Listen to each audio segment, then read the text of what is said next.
একদা হুজুরে আকরাম সাল্লাল্লাহু আলাইহি ওয়াসাল্লাম কোনো একটি যুদ্ধ থেকে সাহাবীদের কাফেলা নিয়ে বাড়ির দিকে রওনা দিচ্ছিলেন। অতিমধ্যে হাঁটতে হাঁটতে তারা একটি উপত্যকায় এসে উপনীত হলেন। অতঃপর রাসূলুল্লাহ সাল্লাল্লাহু আলাইহি ওয়াসাল্লাম তাদের দিকে ফিরে বললেন, হে সাহাবীরা, এটা কোন জায়গা? অতঃপর নবীজি সাল্লাল্লাহু আলাইহি ওয়াসাল্লামের এক সাহাবী বলল, ইয়া রাসূলুল্লাহ, ইয়া হাবিবাল্লাহ, এই জায়গাটির নাম ওয়াদি আরজাক বলা হয়। এখান থেকে কিছু দূর হেঁটে গেলে একটি কূপ পাওয়া যায়, যাহার কাছে যাওয়া তো দূরের কথা, এরিয়ার ভিতরেও কেউ যেতে সাহস করেনি। যেই কূপটি অত্যন্ত ভয়ঙ্কর একটি কূপ। এই কূপের ভিতরে ভয়ঙ্কর ভয়ঙ্কর কয়েক বছর ধরে কিছু জিন বসবাস করে, যাহার কারণে এর কাছে কেউ ভিড়তে পারে না। যখনই কোনো মানুষ তাহার কাছে ভ্রমণ করতে যায়, তখন সেই দুষ্ট জিনগুলো তাদেরকে হত্যা করে ফেলে, যাহার কারণে এই কূপের কাছে কেউ ভিড়তেও পারে না। শুনেছি এই দুষ্ট জিনগুলো হযরত সুলাইমান আলাইহিস সালামের কাছ থেকে পালিয়ে এসেছিল। এরপর থেকেই তারা এই কূপটি দখলে নিয়েছে এবং তারা হযরত সুলাইমান আলাইহিস সালামকে বলেছিল, আমরা কখনোই ইসলাম গ্রহণ করব না। এমনকি এই দুষ্ট জিনগুলো হযরত সুলাইমান আলাইহিস সালামের সাথে যুদ্ধও করেছিল এবং তারা বলেছিল, আমরা কখনোই সুলাইমান আলাইহিস সালামের রবকে মানব না। হে আল্লাহর রাসূল, এই জিনগুলো এরপর হযরত সুলাইমান আলাইহিস সালামের কাছ থেকে বিদায় নিয়ে চলে এসে এই কূপটি দখল করেছে।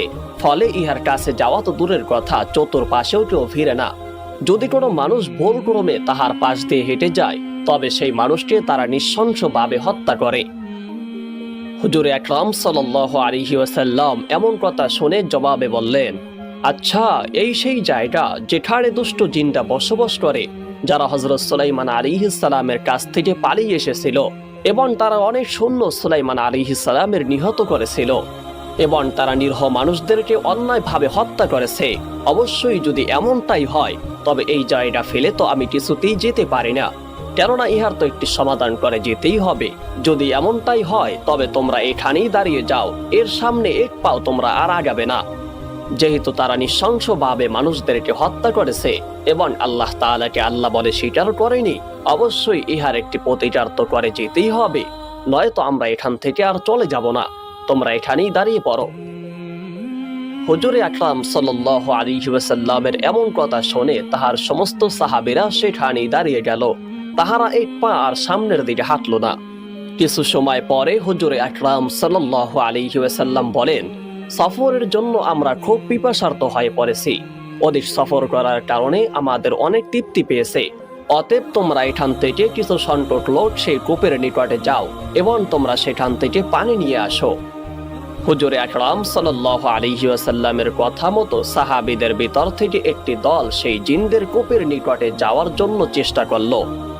এরপর তারা সেখান থেকে রওনা দিয়ে সেই জিনদের কূপের নিকটে হাঁটতে লাগলো। অতঃপর তারা হাঁটতে হাঁটতে সেই জায়গা থেকে কূপের কাছাকাছি চলে আসলো। যখন তারা এই জায়গায় এসে থেমে গেল, তখন সেই কূপের ভিতর থেকে ভয়ানক একটি জিন বের হলো। জিনটি দেখতে এত পরিমাণ ভয়ঙ্কর ছিল যে সাহাবীরা আর এক পা সামনের দিকে হাঁটতে পারল না। অতঃপর তারা সেখানেই দাঁড়িয়ে গেল। তখন তাহার ভিতর থেকে কিছু সংখ্যক সাহাবী ভয়ে পিছের দিকে অগ্রসর হলো। তবে সেই দলের ভিতরে একটি সাহাবী ছিল, যাহার নাম ছিল হযরত আবুল আস। তিনি সেই জায়গায় দাঁড়িয়েছিল। সকলে যখন জিন থেকে পিছের দিকে অগ্রসর হলো, তখন আল্লাহর নবীর আদেশ অনুযায়ী সেই সাহাবী জিনের সামনে দাঁড়িয়ে গেল। রাসূলুল্লাহ সাল্লাল্লাহু আলাইহি ওয়াসাল্লামের সাহাবী এমন কথা ভাবতে ভাবতে কিছুটা সামনের দিকে অগ্রসর হলো এবং তিনি মনে মনে ভাবতে লাগলো, যদি এই কূপ থেকে পানি উঠাতে আমার জীবনও চলে যায়, তবুও আমি আল্লাহর নবী সাল্লাল্লাহু আলাইহি ওয়াসাল্লামের আদেশ পালন করেই যাব। যেভাবে হোক না কেন আমার পালন করতেই হবে। যদি আমার জীবন চলে যায়, তবে এখান থেকে আমি একটু পিছপাও হব না। এমন কথা ভাবতে ভাবতে যখন হযরত আবুল আস রাদিয়াল্লাহু তাআলা সেই জিনের কিছুটা নিকটে আসলো, তখন সেই জিন তাকে নৃশংসভাবে হত্যা করলো। আর এমন দৃশ্য দেখে সাহাবীরা তখন আরো দূরে অগ্রসর হয়ে গেল। হযরত আবুল আস রাদিয়াল্লাহু তাআলা তখন শাহাদাতের মর্যাদা পেয়ে সেই জমিনে শুয়ে পড়ল। তখন বাকি সাহাবীরা এই দৃশ্য দেখার পর হযরত মুহাম্মদ সাল্লাল্লাহু আলাইহি ওয়াসাল্লামের নিকটে গিয়ে বললেন, ইয়া রাসূলুল্লাহ, ইয়া হাবিবাল্লাহ, আমরা গিয়েছিলাম পানি আনার জন্য, তবে আপনার এক সাহাবী হযরত আবুল আসকে এই জিন ধ্বংস করে ফেলেছে। নৃশংসভাবে তাকে হত্যা করে ফেলেছে। আমরা এমন দৃশ্য দেখার পরে কিছুতেই সেখানে থাকতে পারলাম না। হাঁটতে হাঁটতে আমরা আপনার কাছে চলে আসলাম। অবশ্যই সেই জিনের নিকটে যদি আমরা থাকতাম তবে আমাদের কাউটি সেই জিন পরোয়া না করে আমাদের সকলকে হত্যা করে ফেলতো। তাদের মুখের এমন সব কথা শুনে রাসূলুল্লাহ সাল্লাল্লাহু আলাইহি ওয়াসাল্লাম রাগান্বিত হয়ে বললেন, তাদের এত বড় স্পর্ধা, আমার সাহাবীকে নৃশংসভাবে হত্যা করেছে। অবশ্যই এর সমাধান আমার করে যেতেই হবে। যেভাবেই হোক না কেন আমি তাদের ব্যবস্থা করছি, তাদেরকে কি করা যায় আমি দেখতেছি। এরপর বিশ্বনবী সাল্লাল্লাহু আলাইহি ওয়াসাল্লাম সাহাবীদের অন্য একটি দলকে সেই কূপের নিকটে যাওয়ার জন্য চিন্তা করতে লাগলো। এমন মুহূর্তে আল্লাহ পাক রব্বুল আলামিনের ফেরেশতা হযরত জিবরাইল আলাইহিস সালাম নেমে আসলো। তিনি আল্লাহর পক্ষ থেকে বাণী নিয়ে মুহাম্মদুর রাসূলুল্লাহ সাল্লাল্লাহু আলাইহি ওয়াসাল্লামকে বললেন, হে আল্লাহর নবী, আপনি অন্য কোনো দলকে সেই জায়গায় পাঠাবেন না। আপনি যাকে পাঠাবেন সেই দলকে তারা মেরে ফেলবে, তারা নৃশংসভাবে হত্যা করবে। তবে আপনি তাদের ভিতর থেকে একজনকে পাঠালে সে সেই জিনদেরকে হত্যা করে ফেলতে পারবে এবং সেই জিনদেরকে সে উচিত শিক্ষা দিতে পারবে। এরপর নবীজি সাল্লাল্লাহু আলাইহি ওয়াসাল্লাম জিবরাইল আলাইহিস সালামকে বললেন, তবে আমি কাকে পাঠাবো? তখন জিবরাইল আলাইহিস সালাম বললেন, আপনি শেরে খোদা হযরত আলী রাদিয়াল্লাহু তাআলাকে সেই জায়গায় পাঠান। তবে শেরে খোদা আলী কেবল তাদেরকে কাবু করতে পারবে, অন্যথায় সবাই ব্যর্থ হবে। এই কথা বলে জিবরাইল আলাইহিস সালাম চলে গেল। বিশ্বনবী সাল্লাল্লাহু আলাইহি ওয়াসাল্লাম জিবরাইল আলাইহিস সালামের এমন কথা শুনে শেরে খোদা আলীকে নিয়ে আসার জন্য পাঠালেন। অতঃপর আলীকে নিয়ে আসা হলো। হযরত আলী রাদিয়াল্লাহু তাআলাকে রাসূলুল্লাহ সাল্লাল্লাহু আলাইহি ওয়াসাল্লাম বললেন, হে আলী, তুমি যাও, এখান থেকে অনতি দূরে একটি কূপ রয়েছে। সেই কূপে কিছু ভয়ানক জিন আছে, যেই জিনেরা ইতিপূর্বে আমার এক সাহাবী হযরত আবুল আসকে তারা নৃশংসভাবে হত্যা করেছে। তুমি তাদেরকে একটি ব্যবস্থা করো। তবে এরা কোনো সাধারণ জিন নয়, এরা হযরত সুলাইমান আলাইহিস সালামের কাছ থেকে পালিয়ে এসেছিল। তারা তখন বলেছিল আল্লাহ তাআলাকে বিশ্বাস করবে না এবং আল্লাহ তাআলার সমস্ত হুকুমকে মানবে না। হযরত সুলাইমান আলাইহিস সালামের কাছ থেকে আসার পরে এরা মানুষকে নৃশংসভাবে হত্যা করে বেড়াচ্ছে। অতএব হে আলী, তুমি যাও কিছু সাহাবীদেরকে নিয়ে। তুমি যে তাদেরকে প্রথমে ইসলামের আহ্বান করবে, অবশ্যই তাদেরকে সালাম দিয়ে বলবে, তোমরা ইসলামের পথে আসো, এক আল্লাহকে বিশ্বাস করো। যদি তারা এমন কথা না শোনে তবে তুমি পরে পদক্ষেপ নিবে। এরপরে তুমি তাদের সাথে যুদ্ধ করবে, অবশ্যই যুদ্ধ করে তাদেরকে পরাজিত করবে। আমি আশা করি তুমি সেই যুদ্ধে বিজয় হবে। শেরে খোদা হযরত আলী রাদিয়াল্লাহু তাআলা আনহু বিশ্বনবীর কাছ থেকে এই হুকুম পাওয়ার জন্যই অপেক্ষা করতেছিলেন। হযরত আলী রাদিয়াল্লাহু তাআলা যখন এমন হুকুম পেলেন তৎক্ষণাৎ সে অপেক্ষা করল না। অতঃপর তিনি কিছু সংকট সাহাবীদেরকে নিয়ে সেই কূপের নিকটে রওনা দিল। হযরত আলী রাদিয়াল্লাহু তাআলা ও সাহাবীরা যখন হাঁটতে হাঁটতে সেই কূপের কাছে আসলো, তখন সেই কূপের ভিতর থেকে সেই পূর্বের ভয়ানক জিনটি বেরিয়ে আসলো। তখন সেই জিন বলে উঠল, ওহে মানব জাতি, তোরা কিসের জন্য এখানে এসেছো? ইতিপূর্বে তোদের এক বন্ধুকে আমি শহীদ করে দিয়েছি। এরপরেও তোরা যেহেতু এখানে এসেছো, অবশ্যই তোদেরকেও এই সাজা ভোগ করতে হবে। তোদেরকেও আমি হত্যা করব। অবশ্যই তোরা যদি জানে বাঁচতে চাও তবে এখান থেকে তোরা এখনই পালিয়ে যা। আর যদি তা না হয় তবে তোদেরকে আমি এখানেই হত্যা করে ফেলবো। তোরা যদি কেউ এখান থেকে চলে না যাও তবে তোদের এক এক করে সকলকে আমি শহীদ করে দেব। তখন শেরে খোদা হযরত আলী রাদিয়াল্লাহু তাআলা বললেন, হে নাফরমান জিন, তোকে আল্লাহ পাক রব্বুল আলামিন এখনো সুযোগ দিয়েছেন, আর আমাকে যে পাঠিয়েছেন তিনি হলো কুল কায়নাতের নবী। অবশ্যই তোর হাতে এখনো সুযোগ রয়েছে। সুযোগ থাকতে তোর জীবনটা পরিবর্তন কর, আর যদি তা না হয় তবে তোর জন্য ভয়ানক পথ অতিক্রম করতে হবে। তখন সেই জিন বলে উঠল, হে মানব, তোমাদের এই ধর্ম গ্রহণ করবো আমরা, যেই ধর্ম আমরা অনেকদিন পূর্বেই গ্রহণ করিনি, আর তোমাদের সেই ধর্ম আমি এখন গ্রহণ করব? অবশ্যই তা কখনোই হবে না। আর তোরা যেহেতু এখানে এসেছো, অবশ্যই তোদেরকেও মৃত্যু দেওয়া হবে। আর তোরা মৃত্যুর জন্য প্রস্তুত হ। কিছুক্ষণের ভিতরে আমি তোদেরকে একে একে হত্যা করে ফেলবো। অবশ্যই তোরা আমার কাছ থেকে রেহাই পাবি না। এরপর শেরে খোদা আলী রাদিয়াল্লাহু তাআলা বলল, হে নাফরমান জিন, বিশ্বনবীর পক্ষ হতে দ্বিতীয় যে কথাটি হলো সেটি আমি তোকে এখন জানাইতেছি। সেটি হলো, তোরা ভালো থাকতে চাইলে এই স্থান থেকে এখনই চলে যা। আর যদি তা না হয় তবে তোদের এটি আমরা হত্যা করে ফেলবো, আর তোরা কিছুতেই আমার হাত থেকে রক্ষা পাবি না। আর যদি তোরা সেই দ্বিতীয় কথাও অমান্য করো, তবে অবশ্যই তোদের জন্য ভয়ানক পথ অতিক্রম করতে হবে। তখন জিন বলে উঠল, তুই তো সাধারণ এক মানব জাতি, তোর কথায় আমি এখান থেকে চলে যাব বা আমরা এখান থেকে সরে যাব তা কখনোই হবে না। তুই তো সাধারণ এক যুবক, অবশ্যই তোর কথা আমরা কখনোই শুনবো না। আর যদি তুই বাঁচতে চাও তবে এখান থেকেই চলে যা, আর যদি তুই বাঁচতে না চাও তবে এখানেই দাঁড়িয়ে থাক।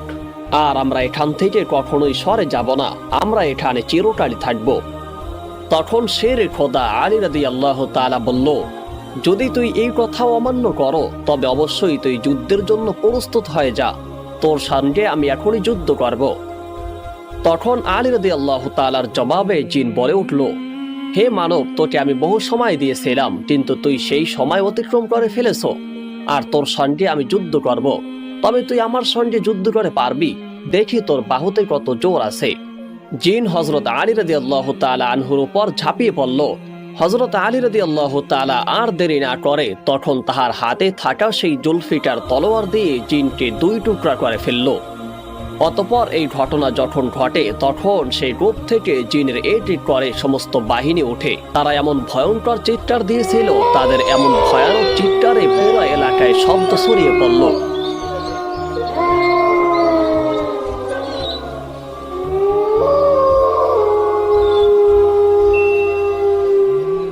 এমন চিৎকারে জমিন পর্যন্ত কেঁপে উঠেছিল।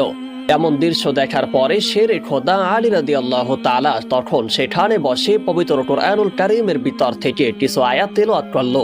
সঙ্গে সঙ্গে তাদের গায়ে আগুন জ্বলতে লাগলো। এমন অবস্থায় তারা টিকতে না পেরে তখন সেই কূপের ভিতরে তারা চলে যায়। অতঃপর শেরে খোদা হযরত আলী রাদিয়াল্লাহু তাআলা তখন সেই কূপের ভিতরে বালতি নিক্ষেপ করল। তিনি যখন বালতি নিক্ষেপ করল তখন ভিতর থেকে আবার বালতি পাঠিয়ে দেওয়া হলো। এমনি ভাবে আলী রাদিয়াল্লাহু তাআলা আবার বালতি নিক্ষেপ করলো, কিন্তু এবারও ভিতর থেকে সেই বালতি আবার পাঠিয়ে দেওয়া হলো। কিছুক্ষণ এমনি ভাবেই চলতে লাগলো। অতঃপর হযরত আলী রাদিয়াল্লাহু তাআলা আনহু ক্ষিপ্ত হয়ে তখন সাহাবীদেরকে বলল, তোমরা বালতির রশির এক মাথা ধরে রাখো, আর এটি মজবুত করে ধরে রাখবে। তখন রশির এক মাথা তাহার কোমরে বাঁধে অপর মাথা তাহাদের কাছে দিল। অতঃপর শেরে খোদা আলী রাদিয়াল্লাহু তাআলা সেই কূপ থেকে ভিতরের দিকে চলতে লাগলো। অতঃপর সেইখান থেকে যখন ভিতরে এসে পড়ল তখন সে দেখতে পেল জিনদের ঝাঁক এই জায়গার ভিতরেই রয়েছে। এখানে ভয়ানক চেহারার হাজার হাজার জিন এসে উপস্থিত। হযরত আলী রাদিয়াল্লাহু তাআলার সঙ্গে যুদ্ধ করার জন্য তারা নিজেরাও প্রস্তুত। কিছুক্ষণের ভিতরে তারা হযরত আলী রাদিয়াল্লাহু তাআলা আনহুর উপরে ঝাঁপিয়ে পড়ল। তখন হযরত আলী রাদিয়াল্লাহু তাআলা আর দেরি না করে জুলফিকার নামক তলোয়ার দিয়ে তাদেরকেও আঘাত শুরু করলো। যুদ্ধ চলতেছে রাসূলের সাহাবী ও জিনদের ভিতরে। রাসূলের সাহাবী আলী রাদিয়াল্লাহু তাআলা আনহু জুলফিকার তলোয়ার সজোরে চালাতে লাগলো। ডানে বামে কোনো জায়গায় আর ফাঁক রাখলেন না। হযরত আলী রাদিয়াল্লাহু তাআলা আনহুর এমন তলোয়ার চালানোর পরে একে একে অনেক জিনই পরাস্ত হলো। জিনদের সাথে যুদ্ধ করতেছে আলী রাদিয়াল্লাহু তাআলা শক্তভাবে তলোয়ার চালাচ্ছে, আর জিনদেরকে একে একে পরাস্ত করতেছে। বর্ণিত আছে সেই দিনের এমন যুদ্ধতে হযরত আলী রাদিয়াল্লাহু তাআলা 20,000 জিনকে তখন জাহান্নামে পতিত করেছে।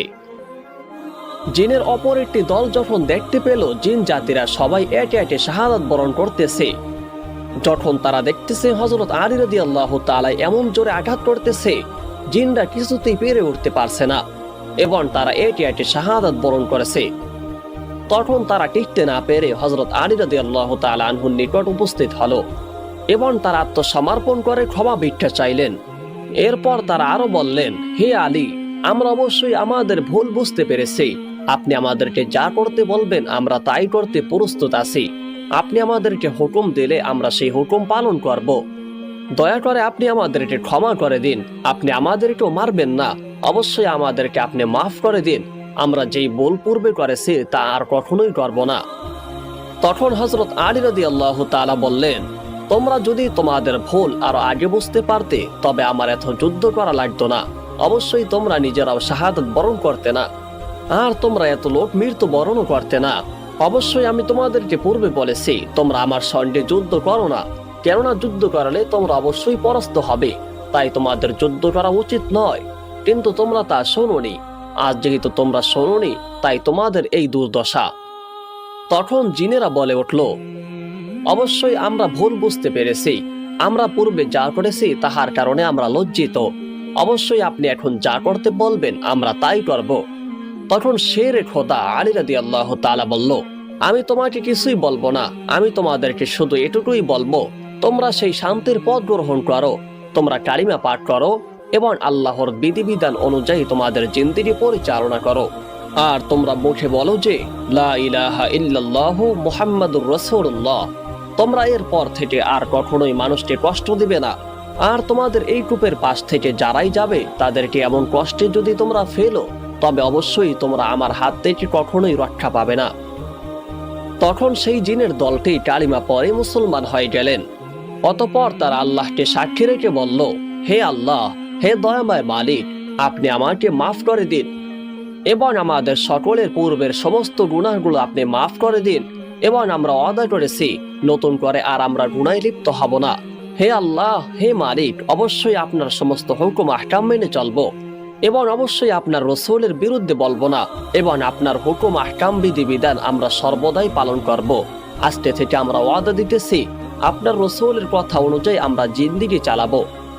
তখন হযরত আলী রাদিয়াল্লাহু তাআলা বলল, তোমাদের ভিতরে কি সর্দার, তোমরা তাকে ডেকে আনো। অতঃপর জিনদের সর্দার শেরে খোদা আলীর নিকট উপস্থিত হয়ে বলল, হুজুর, আমি এই জিনদের ভিতরে সর্দার, আমি এদেরকে নেতৃত্ব দিয়ে থাকি। অতঃপর আলী রাদিয়াল্লাহু তাআলা বলল, তোমার নাম কি? তখন সেই জিন উত্তর দিল, আমার নাম কারুন জয়ীফ। তখন হযরত আলী রাদিয়াল্লাহু তাআলা বললেন, তোমার নাম আজ থেকে কারুন জহির নয়, তোমার নাম আজ থেকে জাফর জহির। তুমি এতদিন এই দলটিকে অন্যায়ভাবে মানুষদেরকে হত্যা করতে শিখিয়েছো, আল্লাহ এবং তাহার রসুলের বিরোধিতা বলতে শিখিয়েছো এবং তাহাদেরকে এমন শিক্ষা দিয়েছো যা সম্পূর্ণ ইসলামের বাহিরে। অবশ্যই তোমরা মানুষের ক্ষতি করেছো, কোনো মানুষের উপকার করনি। তোমরা আজকে থেকে এরকম কাজ কখনোই করবে না, সর্বদাই তোমরা মানুষকে ঠকিয়েছো। তবে আজকে থেকে আমি তোমাকে দায়িত্ব দিয়ে গেলাম, আজকে থেকে তুমি তাদেরকে এমন কিছু শিক্ষা দিবে যা একেবারে পূর্বের থেকে ভিন্ন। আজকে থেকে তুমি তাদেরকে এমনটাই শিক্ষা দিবে যা হলো ইসলামের শিক্ষা এবং তুমি তাদেরকে এমনটা শিক্ষা দিবে যা রাসূলুল্লাহ সাল্লাল্লাহু আলাইহি ওয়াসাল্লাম আমাদেরকে শিক্ষা দেন এবং তুমি তাদেরকে বলবে আল্লাহর ইবাদত করতে এবং সর্বদাই তুমিও আল্লাহর ইবাদতে লিপ্ত হবে। আল্লাহ এবং তাহার রাসূলের আদেশ অনুযায়ী তোমার জিন্দেগি চালাবে। অবশ্যই তুমি তাদেরকেও এটাই শিক্ষা দিবে। তখন জিনের সর্দার হযরত আলী রাদিয়াল্লাহু তাআলাকে বলল, হুজুর, আমি অবশ্যই আজকে থেকে আল্লাহ এবং তাহার রাসূলের সেই হুকুম আহকাম বিধিবিধান সমস্ত কিছু পন্থানুপন্থানুভাবে মেনে চলব। আমি এর বিরুদ্ধে কখনোই যাব না এবং আমি তাদেরকে এটাই শিক্ষা দেব যা ইসলাম ধর্মে শিক্ষা দেয়। অবশ্যই আল্লাহ এবং তাহার রাসূল যে শিক্ষা আমাকে দিবেন সেই শিক্ষা আমি তাদেরকে দিব। আর আমি আপনার সাথে ওয়াদা দিতেছি পূর্বে যেই কাজগুলো আমরা করেছি সেই কাজ থেকে আমরা সর্বদাই বিরত থাকব এবং আপনাকে আমি এই ওয়াদা দিতেছি যে আমি অবশ্যই তাদেরকে পূর্বের মতো এমন কিছু শিক্ষা দিব না। আর যদি তারা আমার কথা না মানে তবে যেই পদক্ষেপ নেওয়া দরকার সেই পদক্ষেপ আমি নিব। আর অবশ্যই আমি সর্বদাই তাদেরকে এটাই শিক্ষা দিব যা ইসলাম ধর্মে শিক্ষা দেয়। আমি সর্বদাই তাদেরকে ভালো পথে পরিচালনা করব। আজ থেকে আল্লাহ এবং তাহার হাবিবের সমস্ত কথা অনুযায়ী আমাদের জিন্দেগি চালাবো। অতঃপর শেরে খোদা হযরত আলী রাদিয়াল্লাহু তাআলা তাদের এমন কথা শুনে সেই কূপ থেকে পানি নিয়ে উপরে উঠে এলো। এরপর হযরত আলী রাদিয়াল্লাহু তাআলা তাদেরকে সাথে নিয়ে বিশ্বনবীর দরবারে রওনা দিল।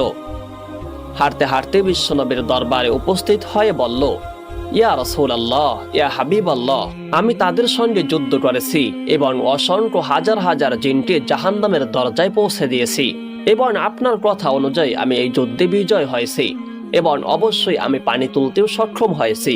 তবে সেখানে কিছু জিন রয়ে গিয়েছে, তারা কালিমা পড়ে মুসলমান হয়েছে। তারা আমার কাছে এরপর ওয়াদাও করেছে অবশ্যই আল্লাহ এবং তাহার রাসূলের সমস্ত হুকুম আহকাম বিধিবিধান মেনে চলবে।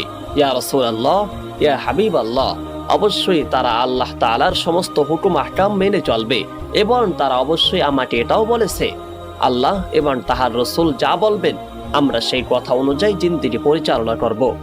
এরপর আমি তাদের ভিতর থেকে সর্দারকে ডেকে আনি। তখন সর্দারকে আমি জিজ্ঞাসা করি এবং সর্দার আমাকে সমস্ত কথা বলে। তখন তাদের সর্দারকেও আমি বলি, অবশ্যই তোমরা যদি পূর্বের মতো মানুষকে ক্ষতি করো এবং তুমি তাদেরকে এমন জিনিস যদি শিক্ষা দাও, তবে অবশ্যই তোমাদের সাথে আবার দ্বিতীয় যুদ্ধ করব। তবে অবশ্যই সেখানেও তোমরা পরাস্ত হবে। এইভাবেই তোমাদেরকে আমি আবার জাহান্নামের দরজা পর্যন্ত নিয়ে যাব। হে আল্লাহর রাসূল, অবশ্যই সেই জিন আমাকে ওয়াদা দিয়েছে, সে তাদেরকে এমনটাই শিক্ষা দিবে যা আপনি আমাদেরকে শিক্ষা দেন। বিশ্বনবী সাল্লাল্লাহু আলাইহি ওয়াসাল্লাম এমন বিপদ থেকে যখন উদ্ধার হলেন, তখন তিনি আল্লাহর শুকরিয়া আদায় করলেন। অতঃপর তিনি বলে উঠলেন, আল্লাহ হলো উত্তম পথ পরিদর্শক। অবশ্যই তিনি যদি আমাদেরকে এই জায়গায় না আনতেন, তবে আজকে এমন ঘটনার সম্মুখীন আমরা হতাম না। তবে হতে পারত এরপর থেকে যখন কোনো মানুষ এইখান থেকে যেত, তখন এটি এটি সকলেই এইখান থেকে বিদায় গ্রহণ করত, অর্থাৎ তারা সকলেই মৃত্যুবরণ করত। তবে আল্লাহ তাআলা যেহেতু আমাদেরকে এখানে এনেছেন এবং আমার সাহাবী একজনকে যেহেতু তারা শহীদ করে দিয়েছেন, হয়তো আল্লাহ তাআলা ইহার ভিতরে কোনো কল্যাণ রেখেছিলেন।